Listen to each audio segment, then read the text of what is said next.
Entonces, como decía, acá pues si tuviéramos un tubo diferente, ahí podemos calcular todo. Por ejemplo, una placa vertical, ¿no? Entonces,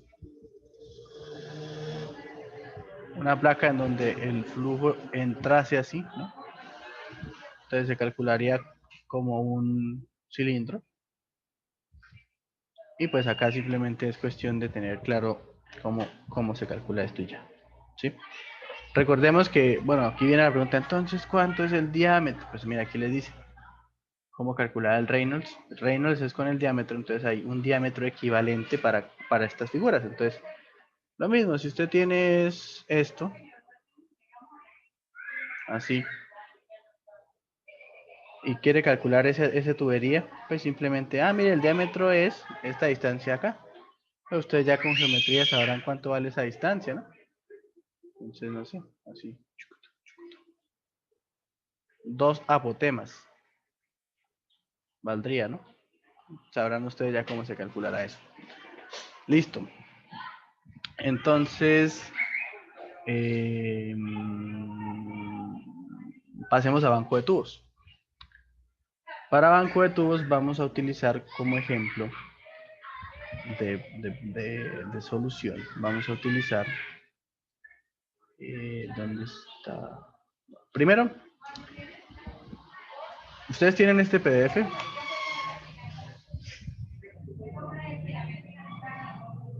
¿Mm?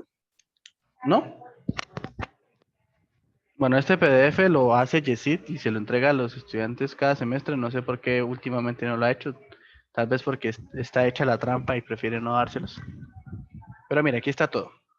Recuerden, para un solo tubo, bueno, para un solo cilindro, somos más específicos, el Nusselt tenía una forma que era C Reynolds a la M por Pran a la 1/3. El banco de tubos permanece con esa forma, C Reynolds a la M Pran a la N, ¿sí? En este caso es 0,36. Pero ahora agrega un proceso.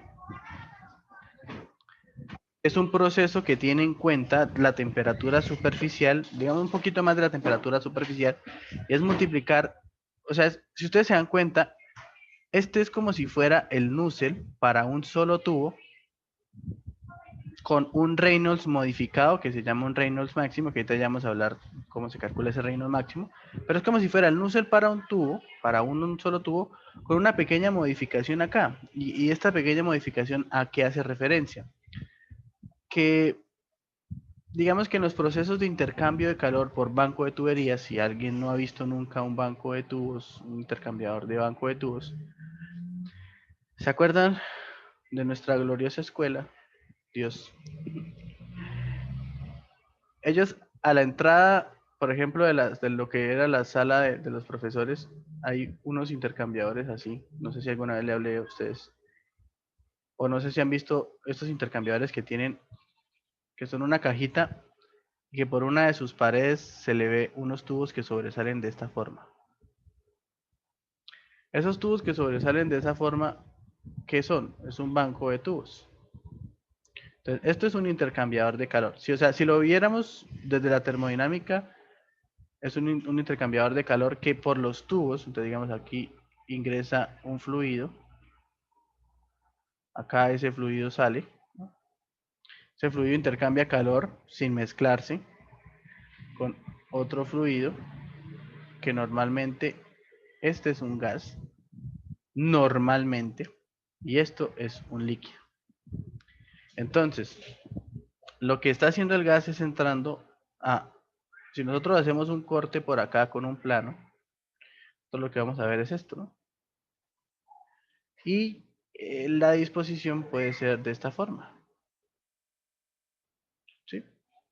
O la disposición puede ser cuadrada. Eso simplemente va a cambiar esa disposición cuadrada o esa separación. ¿En qué va a cambiar? En la forma en cómo se calcule el C1 y el M. Entonces, que si la separación es cuadrada, o sea, así, este va a tener un valor. que si la disposición es así, este va a tener otro valor. Y ya, ¿cómo se sacan esos valores? Esos valores se sacan de la siguiente tabla. Entonces aquí está la tabla. Está en baja calidad, pero pues. La configuración. Alineado. Alineado quiere decir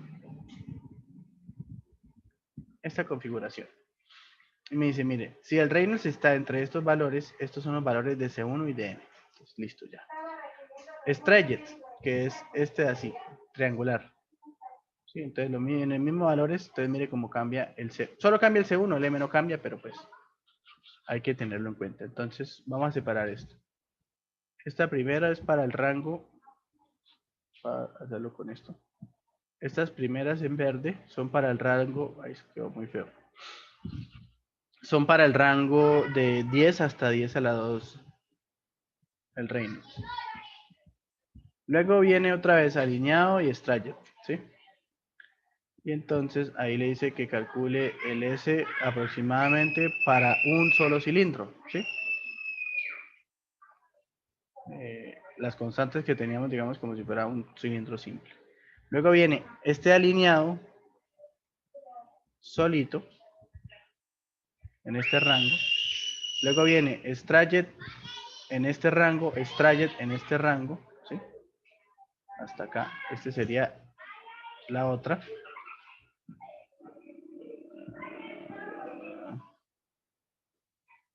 No mentiras, estoy dividiendo mal. Así. Este sería así. Este sería así. ¿Sí? Estos todos en conjunto son una sola división, que es el mismo rango, si lo ven acá. ¿Sí? Entonces voy a usar otro. Uso otro color. Las verdes, las líneas verdes significan que cambian en el rango del Reynolds, ¿no? Aquí vuelve y cambia el rango del Reynolds. Entonces, aquí voy a cambiar de color. Entonces, aquí está para el alineado. Y acá está. Entonces, este es Strayed y este de arriba es alineado. Y ya este es el último. Entonces, ahí tenemos todas las posibilidades que puede tomar el C1 y el M. ¿Hasta aquí hay alguna duda con esta tabla o está entendida?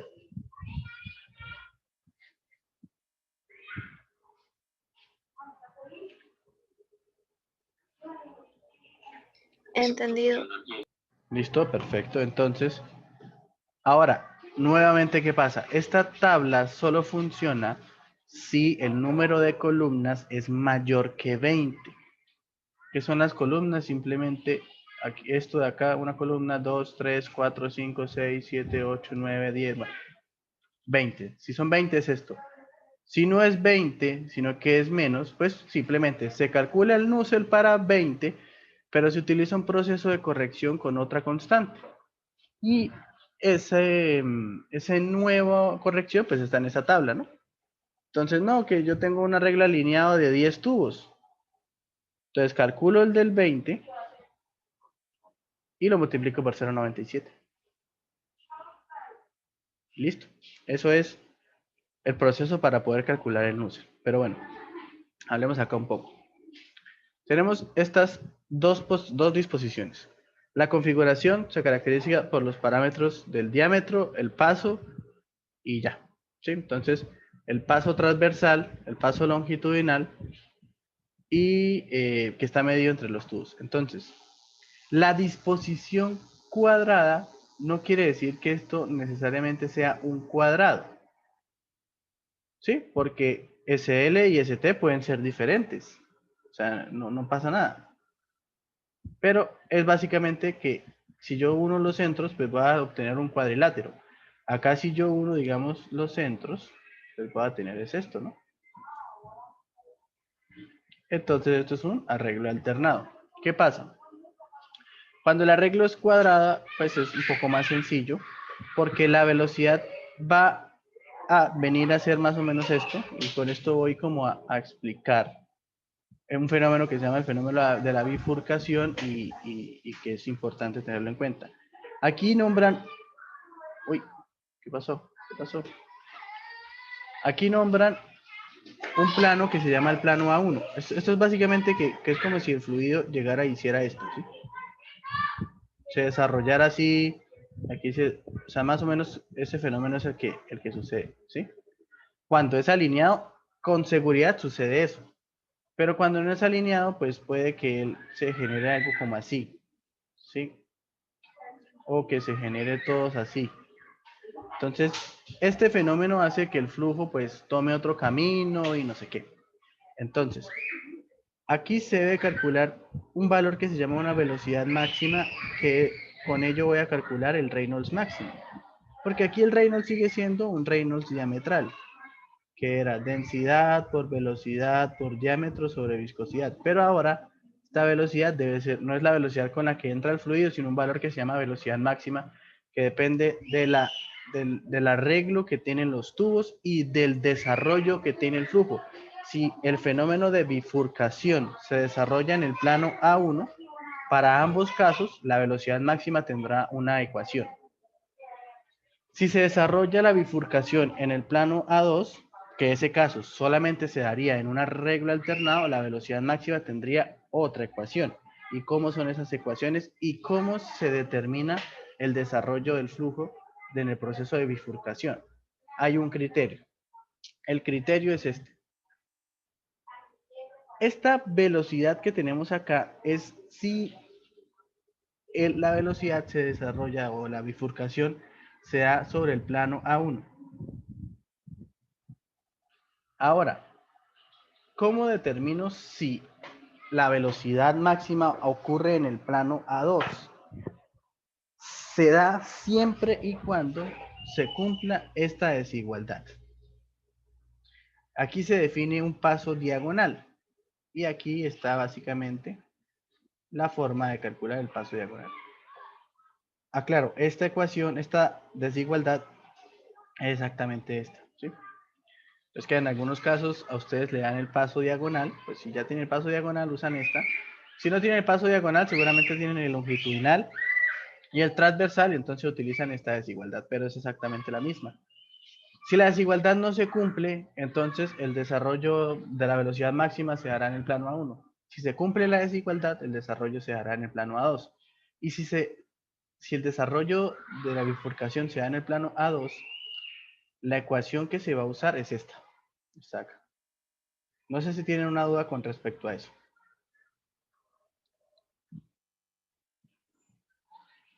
No, señor. Listo. Plano A2. Entonces, listo. Entonces, otra cosa importante. Normalmente esto por diseño, se diseña, vale la redundancia, para que la temperatura superficial permanezca constante.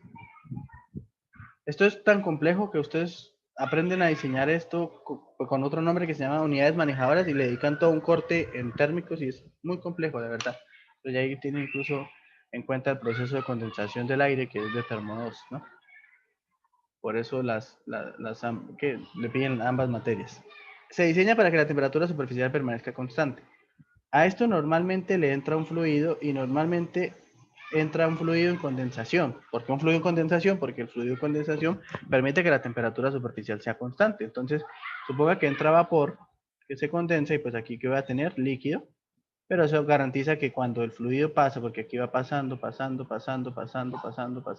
bueno, sale como líquido, pero la temperatura permanece constante. Si no llegase a pasar eso, pues nos dirán, no sé, entra agua a 45 y sale a 20. Entonces esta temperatura superficial se aproximará a la temperatura promedio entre estas dos, con respecto a lo que es la superficial, ¿no? Listo. Ahora, aquí nosotros vamos a tener una temperatura de ingreso y como esto es un intercambiador de calor, si ustedes hacen el ejercicio mental, es como si tuvieran esto, que es la caja cerrada, el análisis cero dimensional de termodinámica. Dice, mira, aquí tengo un estado 1, acá tengo un estado 2, aquí le entra, digamos, vapor, en un estado 3 y sale líquido en un estado 4. Entonces, claro, las ecuaciones de termodinámica se siguen cumpliendo acá. Yo puedo decir, claro, el flujo de, digamos, de aire por el Cp, por la temperatura con la que ingresa menos la temperatura con la que sale, será igual, digamos, a la masa del vapor. Aquí esto es un caso especial, únicamente especial, ¿no? Igual al HF, por el HFG, ¿sí? Supongamos así. O sea, ese proceso de termodinámica se sigue cumpliendo y es necesario también tenerlo en cuenta a la hora de los cálculos. Que no se les olvide que esto, al ser un intercambiador de calor, se le puede hacer balance de energía como si fuera de termodinámica y no hay ningún problema, ¿listo? Ya cuando ustedes tienen esa ecuación, es que ustedes, ya como no pueden resolver el sistema porque no tienen la temperatura de salida, es que ustedes dicen, listo, entonces hacemos un análisis unidimensional, que es lo de transferencia de calor. Ya tienen en cuenta las dimensiones de esto, la longitud y esto para poder calcular la temperatura. Como siempre, hay que definir una temperatura para cálculo de las propiedades. En este caso, la temperatura para las propiedades se definirá como la temperatura de entrada más la temperatura de salida sobre 2. O sea, será la temperatura promedio en el fluido que se está calentando o enfriando, o sea, el que va por acá. ¿Sí? Así se calcularía las propiedades. Entonces, aquí rápidamente, si hay un ejercicio de un banco de tubos y le piden calcular la temperatura de salida, eso me indica que debo tener iteración o no. ¿Ustedes qué piensan?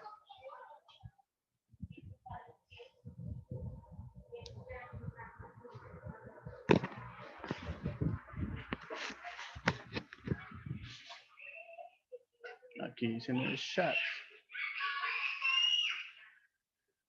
Exacto. Definitivamente, si usted le piden una temperatura de salida, es un proceso iterativo de una vez.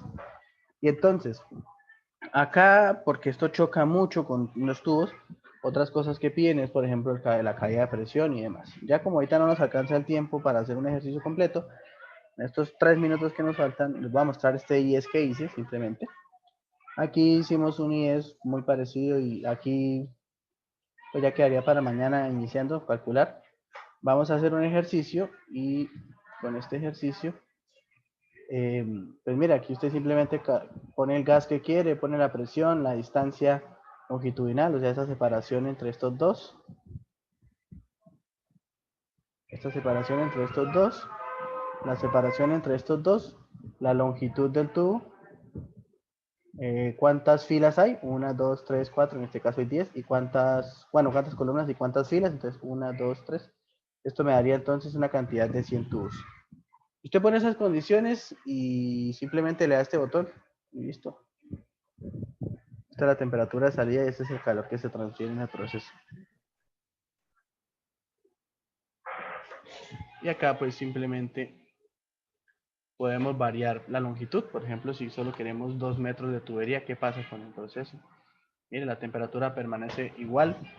Entonces, porque tiene más efecto la cantidad de columnas, o sea, la cantidad de espacio que recorre así, que realmente lo que recorre así. Porque entre más largo sea el tubo, lo que ocurre es que aumenta la cantidad de masa que entra al sistema. Eso quiere decir que se necesita más calor, pero más calor porque hay más masa, no porque necesitamos menor temperatura o mayor temperatura. ¿Sí me hago entender? Entonces, eh, por ejemplo, si pongo más filas, o sea, más cantidad hacia abajo, pongo 20, quiero 20 más tubos. La temperatura vuelve a ser la misma, pero entra es más calor, porque lo que estamos agrandando es la apertura, la cantidad de aire que dejamos admitir. Y ya como por último, para cerrar, si en vez de aumentar las filas, aumento son las columnas, sí voy a ver que vamos a tener, bueno, aquí incluso ya salió mucho, vamos a poner solo 12. De pronto aquí por la longitud. Si sale eso es porque es físicamente imposible. Entonces, mire, si aumentamos a 12 o a 14 tubos, ahora sí la temperatura me está cambiando. ¿Por qué? Porque estoy aumentando la cantidad de espacio que recorre el tubo, el aire, porque si nos damos cuenta y ponemos esto como en unos ejes, un eje X, siendo esto el eje X en el eje que se dirige el flujo, pues entre más distancia recorra, más se va a enfriar o a calentar, ¿no? Entonces, importante, por si lo quieren saber, ¿no? Influye, por ejemplo, más la cantidad de columnas que incluso la longitud. ¿Sí? Esta es la longitud, como el número de filas, lo que influye es la cantidad de aire que puede estar ingresando, porque eso define el área, esta área, que si ustedes se acuerdan, el flujo másico será densidad por velocidad por área, ¿no? Entonces, la densidad, pues listo, esa la definirá, digamos, la presión o la temperatura de entrada. La velocidad, pues si es una velocidad constante y si yo aumento el área, pues va a entrar más masa. ¿Y dónde se aumenta el área? Aumentando el número de filas y la longitud. Entonces eso era con lo que quería cerrar. Y nos vemos mañana. Muchísimas gracias.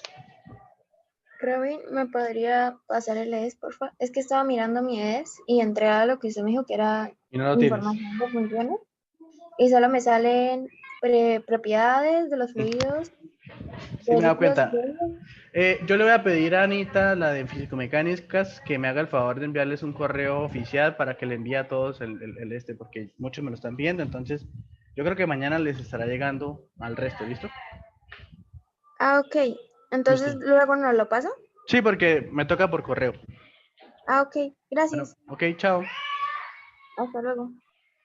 Gracias.